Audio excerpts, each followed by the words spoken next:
What is going on, you guys? In today's reaction video, we're going to break down the Giants 49ers game and just touch on, some bad things that happened for the Giants here. The Giants put up, I think, a pretty decent fight in the first half.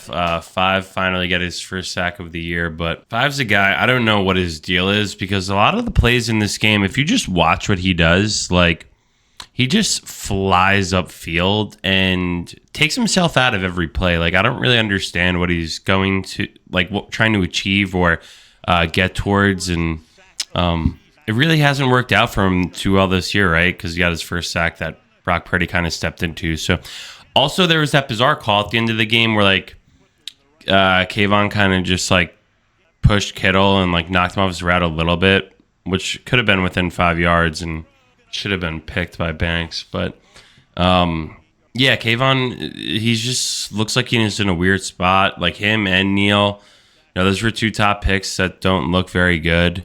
The Giants offense continued to struggle. I mean, obviously you're going against, a great offensive line. Let's just go back so you can see Evan Neal on the ground here. This is kind of sums up the game early on.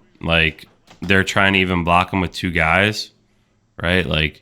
There's so much protection. And, obviously the 49ers have a sick defense, but a lot of guys got to get better up front. And you can see, after a day of digesting this game, I didn't want to do the review yesterday. You can see that there is just a tremendous skill gap between the Cowboys and the 49ers and where the Giants are at right now. Even look here, look how much protection there is. You got Bellinger still in, which I said you kind of needed to do against Bosa, but then you also got, look at this spin move by Bosa. He's pretty sweet. Just watch this right here, bottom of the screen. Swim, boom, and then just you got your running back blocking him. And then the Giants is weird, man. I don't really know what to say. They 3rd and 8. You're just nervous of getting sacked and getting your $40 million quarterback hit, so you just throw it 6 yards short of the sticks and then kick a field goal. The Giants are just in a weird spot this year. The roster wasn't, and I guess that's what teams do in general. They always hype. Wait, I want to talk about this, and I'll go back to the Giants roster changes. But this was something that Daniel Dimes should have changed, or even Bellinger should have been hey, we can't run this play. He's look how much further in. He's a half or a full man over, right? And he's got his arm turned inside. So it's almost this is such an impossible blocked scheme for Bellinger that he can never get there. No one in the world can get there. So this is an automatic audible. I don't know who should have made it. If Bellinger should have just been yo, hey, this is gonna get completely blown up, or Dimes should have seen it himself. But obviously, that's not what you want to see when you're a quarterback 6 yards deep and Joey Bosa is about to smack you in the mouth and drive your fucking head into the pavement. Look at that. Boom. It's not what you want to do in the first quarter of a game when you have a banged-up offensive line. You shoot yourself in the foot. Honestly, Danny Dimes has a pair of balls on him. He's not afraid to get hit, but, Jesus Christ, that was, I think, Bosa's first sack. Pretty damn easy for him. And then 3rd and 16, you're not even being competitive. And that was the difference between these teams, right? 3rd and 16, Giants can't figure out anything to do. 3rd and 8, 3rd and 9, 3rd and 14, 3rd and 15, 3rd and 19. The 49ers convert every single time. A lot of softness in this defense. I'm not really sure what to make of it. 29's especially soft. Everyone's just getting blown back off the ball here. Let's look at this one. Usually I don't really talk about the defense that much because I thought the defense was pretty good this year, but 91 supposed to be a guy we brought in to help stop the run. Here he is, already 4 or 5 yards downfield, getting blocked by the backup tight end. So that's not what we need. It's not going to get it done. McFadden tried hard. He was in the right place, making plays. Let's look at 5 here. Again, this is my issue with 5. He's just not even, I don't even think he gets around. He's just going straight up. He's always ending up behind the quarterback. And we saw that last week. I kind of broke down that example of the guy on the Cardinals who's getting more directly right at Jones and getting sacked. So honestly, I'm not pissed off at Banks and Hawkins. Whatever they do this year, and I think Banks got hurt in that game, so hopefully he could heal up. But, rookie cornerbacks, man. Like, offensive coordinators are always going to do their best to exploit a rookie cornerback, no matter what team it is. And it's going to take a while for them to learn. Like, they get a free pass from me this year. A lot of people on this team were not, because they just haven't lived up to the expectations. I've seen enough of Shane Lemieux at this point. Look at his hand placement. It's just terrible. See, he already lost this rep because look at 98 is so much lower than him. And he has his hands on like behind his back. Like, this is never going to get it done. He 66 can't play. I mean, I know he had played a lot his rookie year and then it's hurt. But like, honestly, he's going to get other people hurt if he continues to play. I said it in my concerning video to start. Like, the Giants guards were a bit of a concern for me, but I just didn't think it would be this bad or unfixable. Wow, who got chuked out of their shoes there? Hawkins? Yeah, I mean, Elijah Mitchell coming at you is a lot different than a running back you saw probably playing Old Dominion, so it's just going to take time to get that sped up. Okay, like, what is Kayvon doing here? 5 has him wrapped up. I don't really know what he's trying to do. 5 again right here, just blasting Kittle. Doesn't get off the block. Caffrey walks in for a touchdown. Wow. It's right guard and Deebo Samuel. Right guard gets right to the linebacker. Deebo Samuel. Hawkins maybe could try and get there. Nope. Pretty easy. Yeah, so going back to what I was talking about, like, the Giants are a team that talked about, you know, we brought in all these guys, we paid these guys, but the guys that they paid really don't make a difference, which brings me back to my original thought for this season. Oh my gosh. Look at this rep from 75, left tackle. Whoop.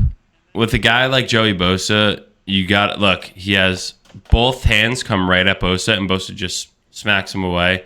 And with his power, the whole body goes. Look, so easy.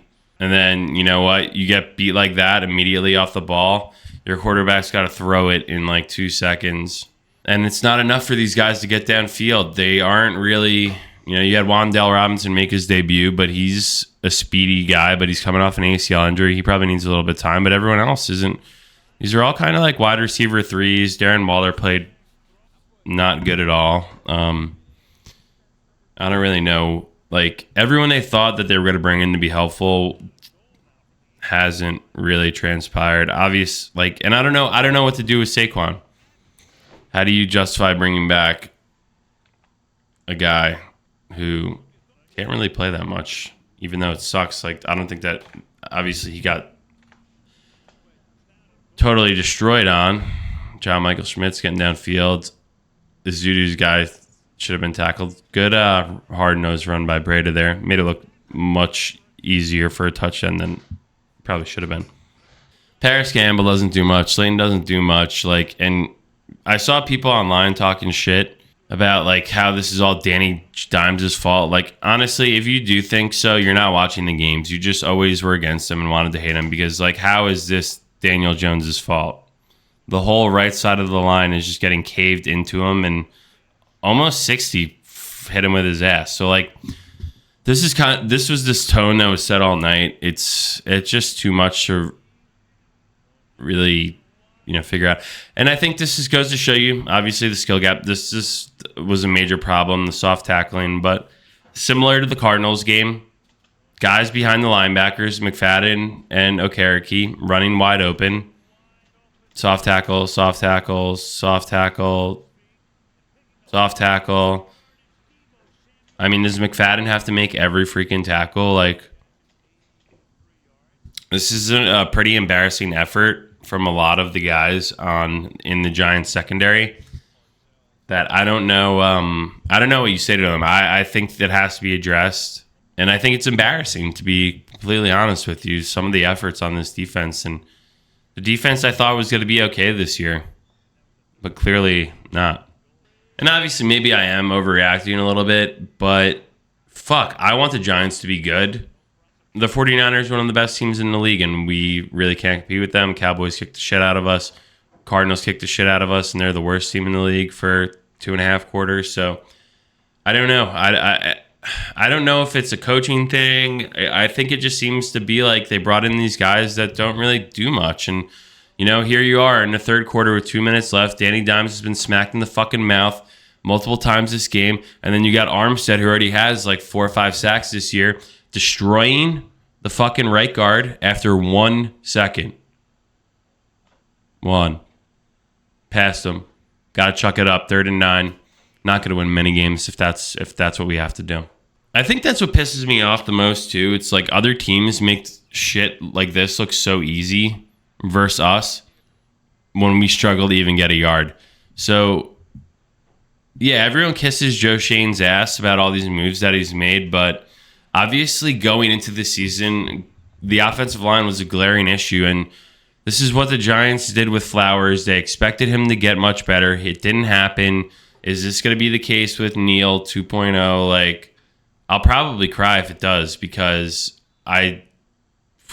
we've seen it before, and how could it possibly happen again? Now you're getting rumors about fucking Justin Pugh coming in. He's like my age.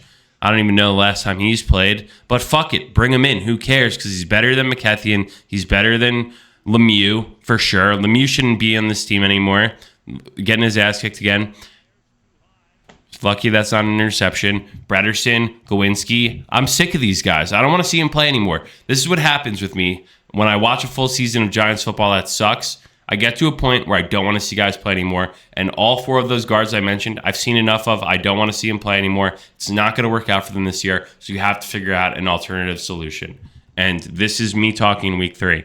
I didn't do this much last year because I was actually pretty optimistic for the most part. But I don't know. Get rid of them if they can't play. And then, are you ready to just sacrifice the whole season because your offensive line sucks? Like, it's whatever. Dory Jackson was banged up. Banks was banged up. Like, it just sucks when you have to sacrifice the whole season because, and they're going to, fucking John Maris said a couple of years ago, we haven't done anything to put Daniel Jones. We haven't set him up for success. We've done everything negative for this guy from day one. And it still looks like you're on day probably like 3,000 at this point, or 1,200, or whatever it is, and you still haven't done anything to help him. Because he could play. And if you're on the NFL memes accounts talking shit about him, about how he's a crybaby and can't play and he's ass, well, like, you don't know shit about football. So, there you go. Waller right in the hands. And then popped up like a punt. Story of the night, story of the season so far. The best thing for the Giants, again, similar to what I said about as bad as the Cowboys game was, it's over, move on. Hopefully you can rest up a little bit. Because it's another embarrassing performance where Danny Dimes moves to 1-11 in primetime games, and I think 0-9 is a double-digit underdog. So I don't know how you fix this. It's just, you got to be happy that you have significant time off to heal up and figure out, because there better be a better game plan to beat freaking Geno on Monday night. But they have playmakers. They got DK Metcalf. They got Smith and Jigba. They got Tyler Lockett. They have good running backs. And they have a decent defense. So, if you don't get it figured out soon, it's going to be another ass kicking. So I wish I was a little bit more positive for you guys, but I'm a little concerned at this point. Thanks for watching.